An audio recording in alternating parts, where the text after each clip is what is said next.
Una buena tarde, son las 5 de la tarde, 9 minutos en Ecuador y Lima. Hoy tenemos el estreno del programa Onda Histórica, aquí por Flaxo Radio. Gracias por estar mirando esta transmisión. En breve vamos a estar haciendo ya el contacto con Brasil y Perú, respectivamente. Nos acompaña Juan Antonio Lan desde Lima, quien va a hacer una entrevista con el doctor Marcos Cueto. Entonces voy a hacer la transición. Bienvenidos, compañeros. Gracias por estar aquí en la señal de Flaxo Radio. Bienvenido, Juan. ¿Qué tal? ¿Cómo estás? ¿Cómo está Marcos? Muy bien. Hoy día inauguramos el programa Onda Histórica. En esta primera edición, Juan Antonio Lan, yo, quien les habla, soy estudiante de la maestría en Historia de Flaxo, Ecuador, y conversaré con el profesor Marcos Cueto de la Casa Osvaldo Fiocruz de Río de Janeiro sobre la historia de la salud y las epidemias a la luz del COVID-19. Bueno, les presento al profesor Marcos Cueto. ¿Qué tal, Marcos? Muy bien, mucho gusto estar con ustedes en este nuevo programa que promete ser muy importante. ¿Qué tal?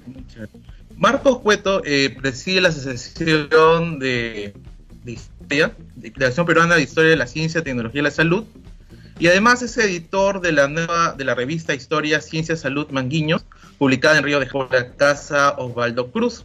Él es doctor en Historia por la Universidad de Columbia, en Nueva York, y sus áreas de investigación son la historia de la medicina y la salud global en el siglo XX. Bueno, Marcos, hace poco publicaste en El País de España un artículo crítico sobre la situación actual, ¿no? En él habla de los vínculos entre cómo se está tratando el COVID-19 y los gobiernos, los distintos gobiernos, así como el neoliberalismo. Quería empezar preguntándote cómo el neoliberalismo impregnó sus lógicas en la ciencia y en la salud en los últimos años, ¿no?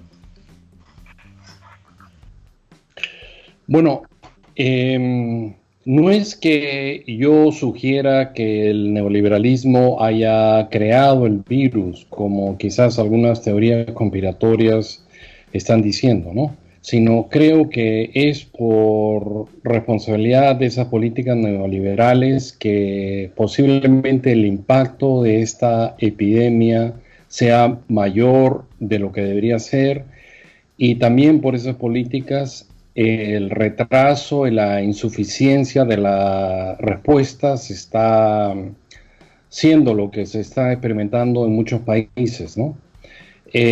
Muchas veces estas políticas tenían el dogma que un estado mínimo iba a ser mejor para la economía en la sociedad. Un estado donde se redujese al mínimo los servicios sociales como la salud pública, como la educación pública, donde se recortasen los presupuestos de investigación.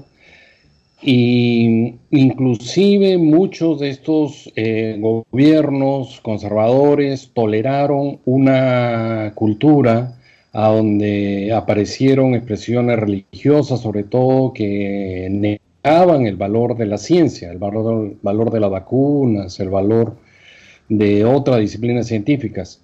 Y me parece que inicialmente inclusive algunos de estos gobiernos conservadores tuvieron una actitud ambivalente con respecto a la epidemia y a la misma ciencia, en parte porque venían de esa tradición, y solamente ahora algunos de ellos están reaccionando cuando ya las evidencias de la gravedad de esta epidemia son abrumadoras, ¿no? Entonces, de alguna manera, esta epidemia, como otras que ocurrieron en los últimos años, como por ejemplo el ébola, que atacó ferozmente una parte de África, o el SARS, que es otro coronavirus que atacó sobre todo países asiáticos, fueron desatendidas, ¿no? Y hubo advertencia de los científicos desde varios años atrás que se podía venir una tragedia como la que estamos viviendo, y esas no fueron escuchadas por este dogma que menciono, que quitó prioridad a la ciencia y a la salud pública, ¿no?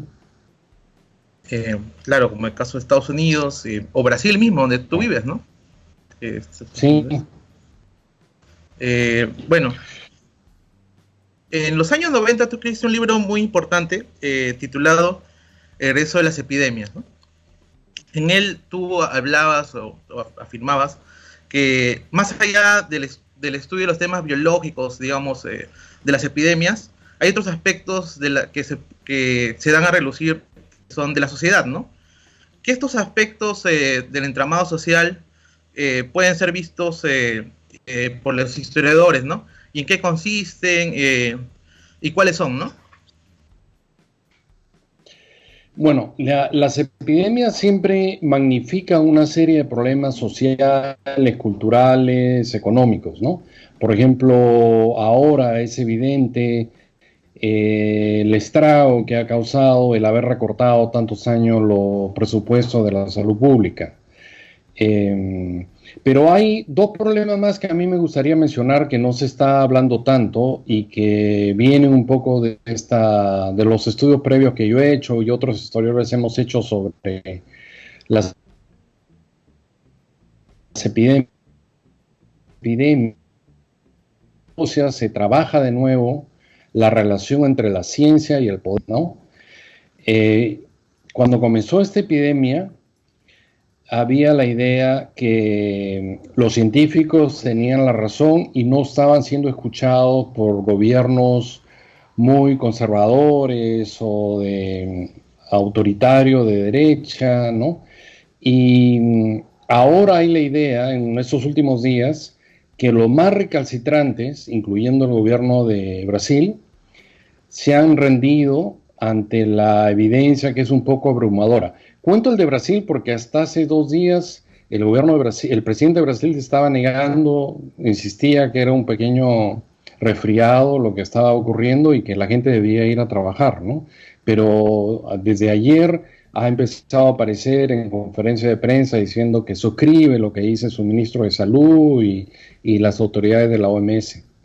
Ahora, yo pienso que hay que tener cuidado en esta relación de la ciencia del poder, ¿no? Uno se puede preguntar si es un momento de epifanía de estos gobernantes que durante tanto tiempo negaron a la ciencia, por ejemplo, negaron las advertencias de las personas que trabajan en temas del medio ambiente, negaron la validez de las vacunas, pero esos son problemas que no iban a desencadenar una tragedia inmediata, ¿no? O sea, los problemas del medio ambiente los podíamos predecir que iban a ser una tragedia de aquí a unos años, o lo de la vacuna cuando las personas tengan algunos años más, pero esto ha sido una cosa que ha golpeado tan fuerte y por eso han tenido que reaccionar. Pero yo creo de que esa reacción no significa necesariamente un abandono de esa política neoliberal o autoritaria, ¿no?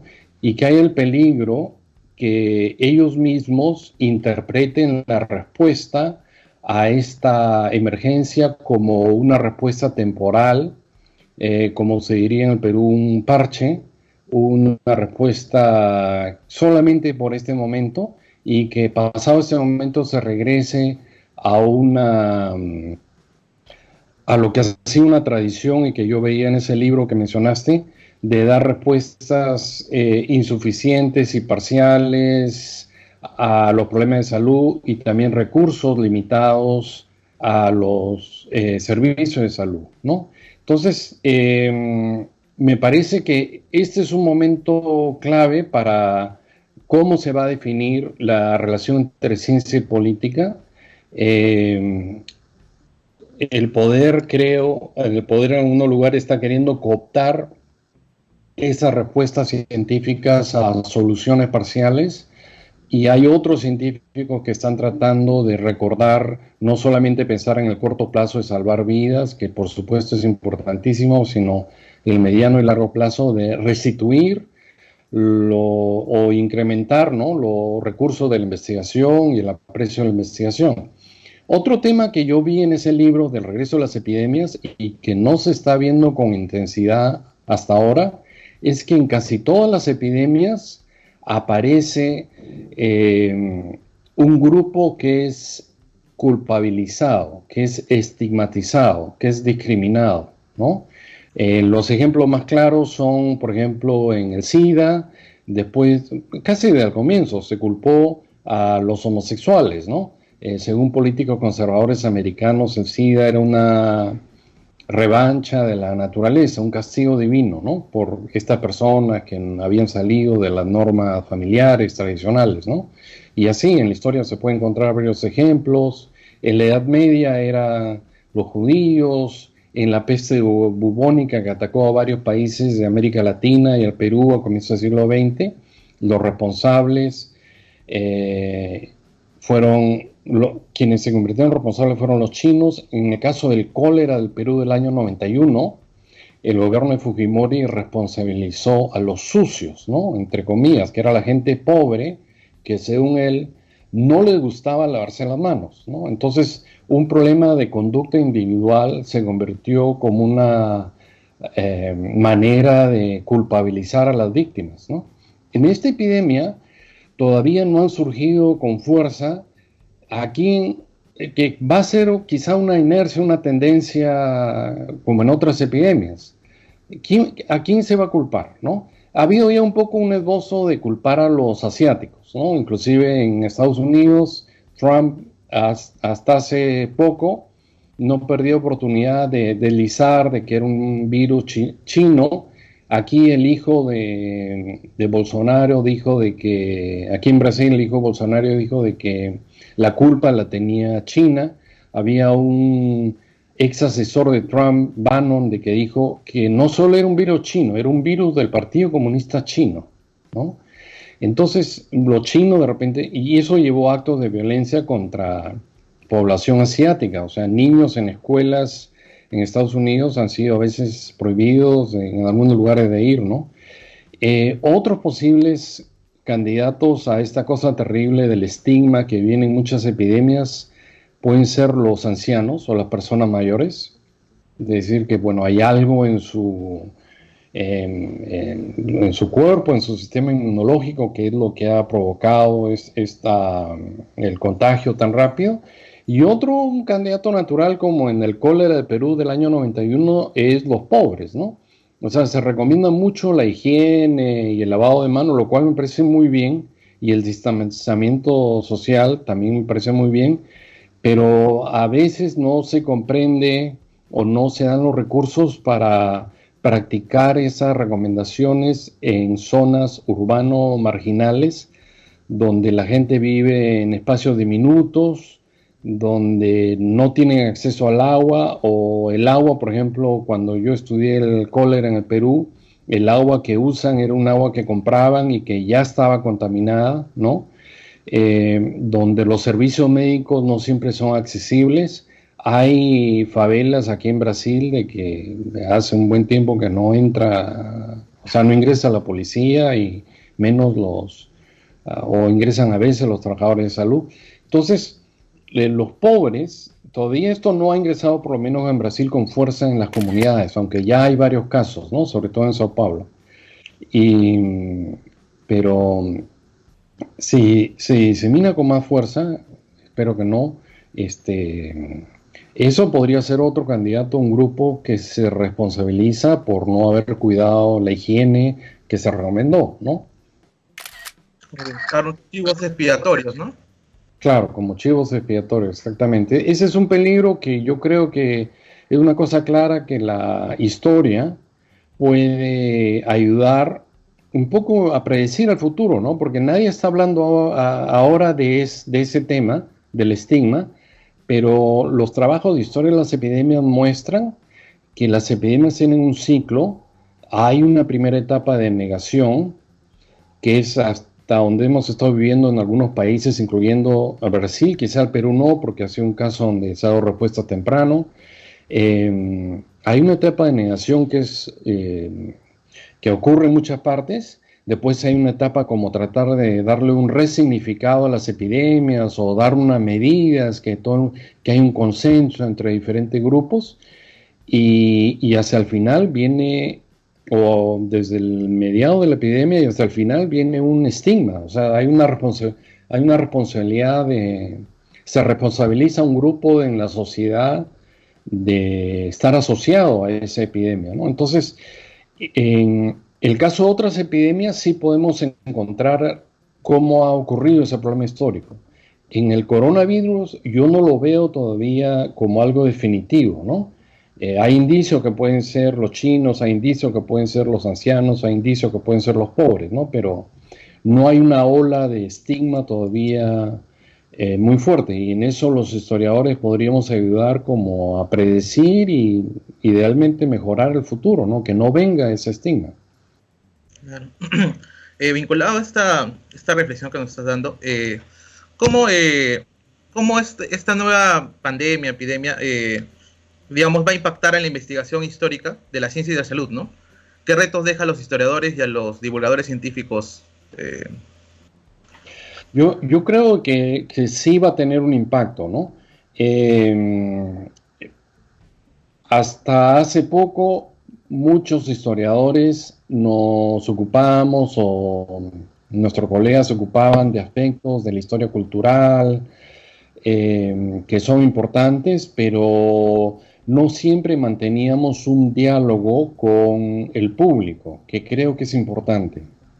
En los últimos años se ha desarrollado también una corriente que se llama historia pública, que reclama que los historiadores, nuestra investigación, tengamos un mayor contacto con periodistas y no solamente limitemos nuestro diálogo a otros miembros del mundo académico, ¿no? Sino que creemos una corriente de opinión o de diálogo, inclusive, que puede reformular nuestras ideas y nuestras prioridades con el público que está más allá de las universidades, más allá de las revistas académicas, ¿no? Que utilicemos otros recursos como, por ejemplo, la radio, las redes sociales, el internet, y entonces creo que eso es algo que debemos contribuir y que de alguna manera se va a acentuar. O sea, siempre hay una curiosidad del público por saber más de la historia, por tener referentes históricos, ¿no? En función de los problemas en que viven, que es natural que así sea. Y es mejor que tengan una opinión de una persona que ha investigado, de personas que se han formado en esta área, a que tengan versiones un poco caricaturizadas del pasado, ¿no? Hay otra corriente que quizás va a afectar a los historiadores, que se llama la ciencia ciudadana. En los últimos años, y eso lo digo yo, que trabajo en una institución donde habemos historiadores de la salud, pero la gran mayoría son científicos médicos y salubristas, ¿no? En donde trabajo es como los Institutos Nacionales de Salud de Brasil. Pero hay una corriente, sobre todo en salud pública y en parte en la medicina, que los contenidos de la ciencia, las políticas de que se derivan de la investigación científica, se hacen no solamente por el trabajo aislado en el laboratorio o por los datos que recogemos en un archivo y que después escribimos solos en nuestro escritorio, en nuestra computadora, sino que se hace de esta discusión que mencionaba antes con el público, con estudiantes, inclusive con otros colegas, con colegas de otras disciplinas, y hay varios casos recientes, sobre todo en la historia de la salud, pero también en la historia de la ciencia, en que se ha dado la ciencia ciudadana, ¿no? Por ejemplo, en el caso del SIDA, los activistas de salud en varias partes del mundo aprendieron rápidamente el contenido de las investigaciones científicas para poder reclamar que querían tal medicamento y no este otro, o que querían más investigación en un sentido y no en otro, y que tenían que haber políticas públicas de acceso universal a los antirretrovirales, que fue el caso de Brasil.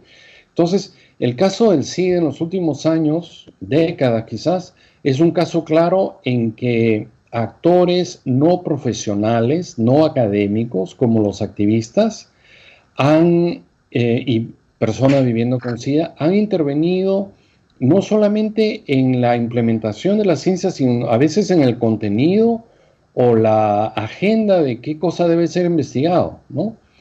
Algo parecido me cuentan que ha ocurrido con las preocupaciones del medio ambiente.